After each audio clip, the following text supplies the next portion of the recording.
l'ETP. Donc je vous ai fait un petit... On aura ça après, le document ou pas? Non, mais je peux vous l'envoyer si vous voulez. Oui, pas bien. Voilà, on n'est pas obligé de prendre. Ça marche. Donc d'abord, avant de commencer, c'est qu'est-ce qu'un ETP? Donc un ETP, c'est un programme thérapeutique du patient. Donc c'est un programme structuré qui vise à aider les patients atteints de maladies chroniques comme le diabète, l'obésité, les maladies cardiovasculaires. Voilà. Et ça aide à mieux vivre avec sa maladie au quotidien. Il ne s'agit pas seulement de vous donner, de transmettre des informations lors des ETP, mais c'est vraiment d'accompagner la personne pour qu'elle développe des compétences et gagne en autonomie. Donc là, comme vous voyez sur le schéma, on ne s'intéresse pas uniquement à la maladie, mais aussi à la personne, à son quotidien, à ses habitudes de vie, à ses difficultés. Et dans le cadre, par exemple, du diabète, l'ETP permet de mieux comprendre la maladie, les traitements et d'adapter aussi ses comportements pour améliorer la qualité de vie. Ça va ? Donc pourquoi l'ETP est importante? Donc là, je vous parle du diabète parce que c'est un petit peu, moi, mon moteur, voilà. Mais ça peut être pour toute autre maladie. Hein. Donc c'est donc mieux comprendre son diabète.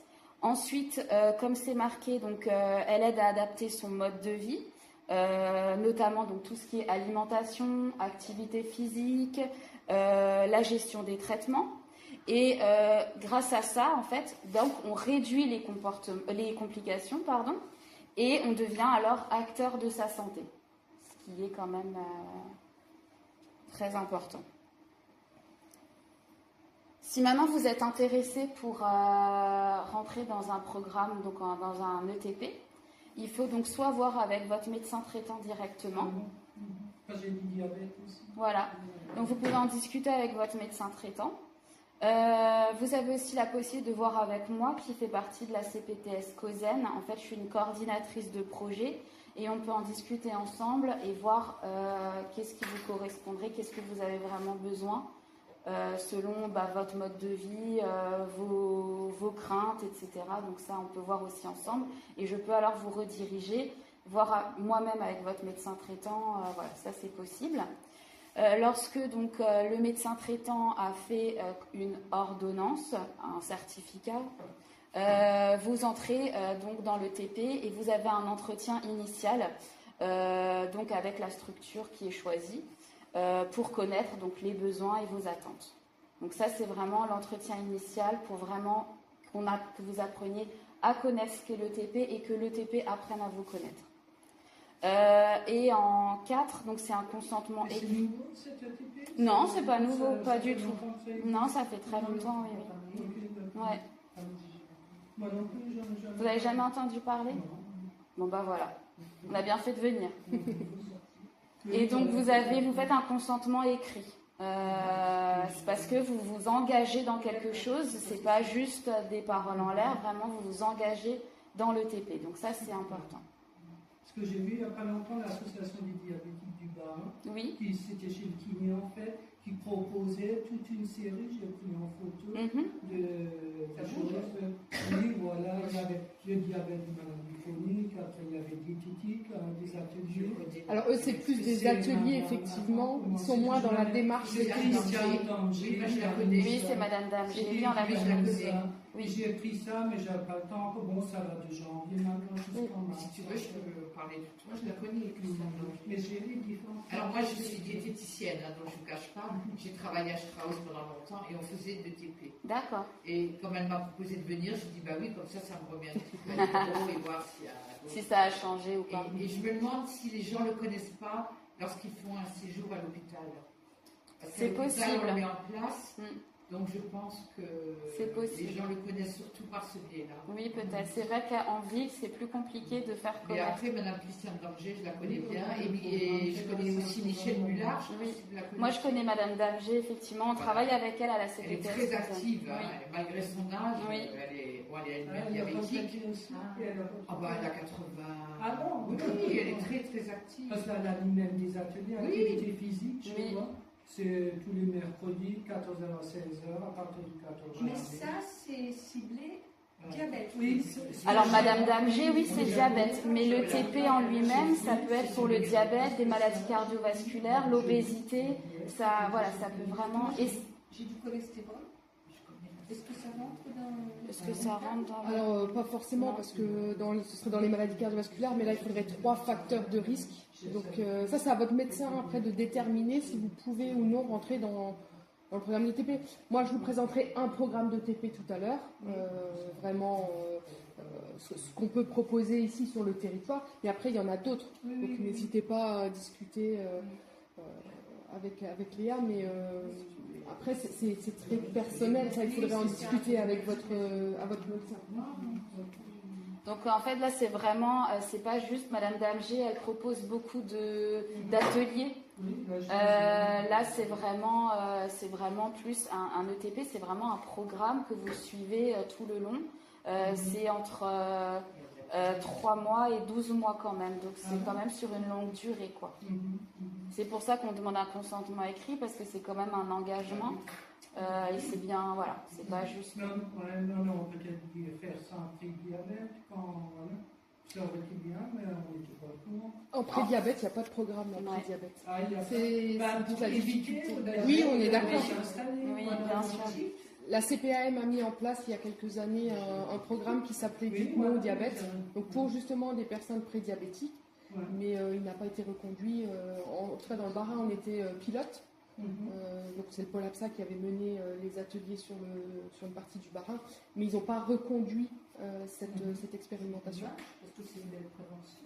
Oui, ça aurait été, voilà, parce que pendant 6 mois, je me disais, tiens, j'ai fait de mon mieux, et puis quand je suis retourné, donc j'ai dit à diabétologue, il m'a dit, non, vous avez bien perdu du poids, je veux bien croire que vous avez fait des efforts pour l'alimentation, ou pour bouger, mais ça ne suffit pas, le diabète il s'installe, et puis il doit être héréditaire, et c'est vrai que dans la famille, on en a. Oui, il faut voir aussi.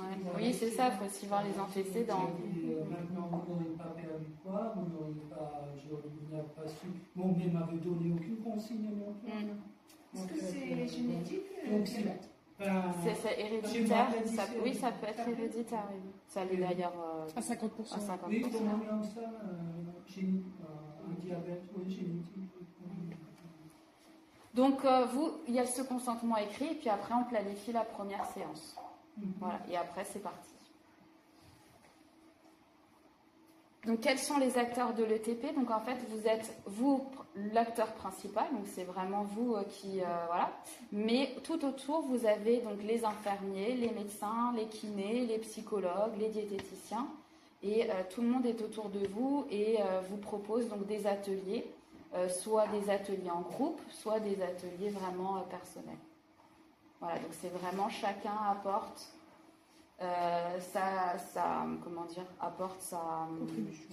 sa contribution, voilà, à que vous soyez vraiment acteur de votre santé et de votre diabète ou de vos autres maladies. Et il y a une maison du diabète ou quelque chose? Non, il y a toutes les associations, donc celle qui est la plus grande, qui est celle où il y a Madame Damgé. Mais Maison du diabète, j'en ai pas entendu parler. Moi, il y en avait une, mais après c'était ONHC, et maintenant c'est... Il y a Active Diab 67. C'est des associations de patients, comme l'association de Madame Damgé, c'est des associations de patients. C'est pas forcément les structures de TP, c'est des associations qui accompagnent les patients. Et donc vous avez l'association de Madame Damgé et vous avez aussi Active Diab 67, où ils sont basés pour le moment à l'hôpital de Haute-Pierre. Enfin, ils ont des locaux dans l'hôpital de Haute-Pierre. Parce que l'endocrinologue qui m'a laissé toujours, donc il est maintenant, il a été nommé professeur Laurent Meyer. Oui. Ah oui, Laurent Meyer. Oui, ça fait des années qu'il oui. la thyroïde, par le diabète. Et pour une fois par an, pour un contrôle pour la thyroïde. Et là, ça fait depuis janvier dernier, je crois qu'il est. J'avais le premier rendez-vous en juin. Et c'est là qu'il m'avait dit, voilà, c'est le diabète qui s'installe. J'ai fait des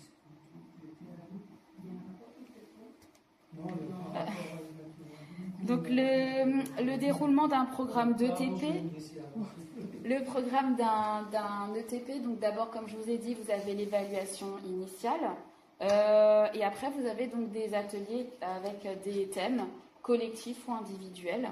Et vous avez quand même un suivi personnalisé tout le long du parcours. Et après, à la fin, quand vous avez quand même un bilan final. Et comme je vous ai dit avant, la durée est à peu près entre 3 à 12 mois. Pôle APSA, c'est 12 mois. C'est 12 mois avec la possibilité de réenchaîner sur une deuxième année, s'il y a possibilité, parce que vous avez des besoins. Donc la chronologie, je me répète un petit peu, mais c'est vrai que vous avez donc l'évaluation, comme je vous ai dit, donc l'évaluation initiale, les ateliers, le suivi individuel et l'évaluation finale, c'est ce que je viens de vous dire.